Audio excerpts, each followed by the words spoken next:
और इस वक्त हमारे साथ भोजपुरी सुपरस्टार खुद खेसारी लाल यादव फोन लाइन पर जुड़ चुके हैं। खेसारी जी, आपने क्या कुछ मदद मांगी है मुख्यमंत्री नीतीश कुमार और तमाम मंत्रीगण से? बशर्ते मैंने यही मदद मांगी है कि देखिए, पर्सनल चीजें पे अगर मुझे कोई कुछ बोलता है तो मुझे प्रभाव नहीं पड़ता है, क्योंकि मैं बहुत 24 घंटा काम करता हूँ। मैं सोचता हूँ कि चलो ठीक है, कोई बात नहीं, मेरे को बोल रहा है ठीक है, लेकिन अब बात मेरे घर परिवार तक, मेरी बेटी के ऊपर, मेरे वाइफ के ऊपर, मेरे माँ के ऊपर, अब सोशल साइड से कोई गाली दे, और एक दिन की ये बात नहीं है। मुझे लगता है कि मैं 1.5 साल से कहीं ना कहीं परेशान हूँ कुछ लोगों से, लेकिन अब हद हो गया है कि अब कोई मेरे परिवार को रेप करने की धमकी दे, तो मेरे कहने का मतलब कि मुझे ही नहीं, अगर ये इस पे स्टॉप नहीं लगा और इन लोगों को सजा नहीं मिली, तो मुझे लगता है कि बिहार के हर उस नागरिक को ये लोग गाली देते रहेंगे, हर उस सम्मानित व्यक्ति को गाली देते रहेंगे। और मुझे कानून पे भरोसा है, लेकिन अगर कानून कुछ नहीं करता है तो मुझे अपने ऑडियंस पे भरोसा है, मुझे अपने जनता पे भरोसा है, आप जैसे पत्रकारों पे भरोसा है, जो समाज के आईना है। तो मुझे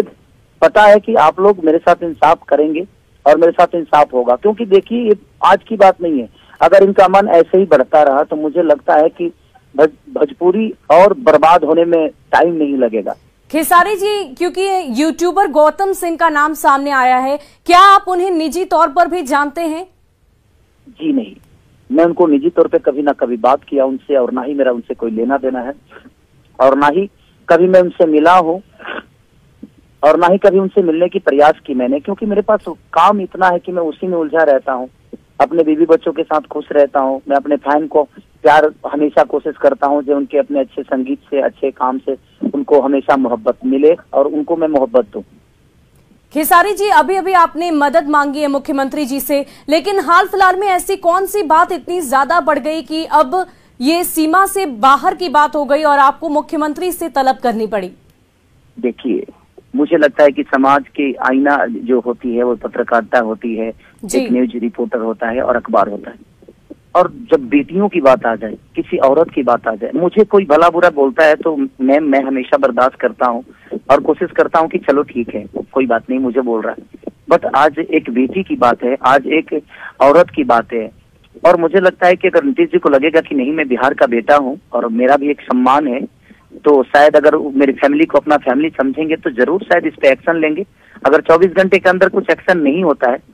तो फिर मुझे लगता है कि ये चीजें सारी मुझे अपने फैन पे सौंपनी पड़ेगी, और नहीं तो फिर मुझे दूसरा रास्ता यही अपनाना पड़ेगा कि मैं अब धरना पे बैठूंगा, क्योंकि अब इज्जत से बढ़कर कुछ तो है नहीं। जी, मुझे यही लगता है कि मुझे विरोध करने के लिए अब रोड पे उतरना पड़ेगा, तभी ये चीज खत्म हो पाएगी। क्योंकि वो सिर्फ एक को नहीं, मुझे लगता है कि भोजपुरी का हर उस कलाकारों को ऐसे ही टारगेट करके उनकी माँ बहनों की गालियां, किसी लड़की को बेइज्जत कर देना, उनके घर तक पहुंच जाना, और सोशल साइड पे बताइए पूरी दुनिया अगर ये सुनती होगी तो भोजपुरी के बारे में उनका क्या ओपिनियन होता होगा कि भोजपुरी के लोग ऐसे ही होते हैं, इनकी ऐसी मानसिकता है, तो सिर्फ वो मुझे ही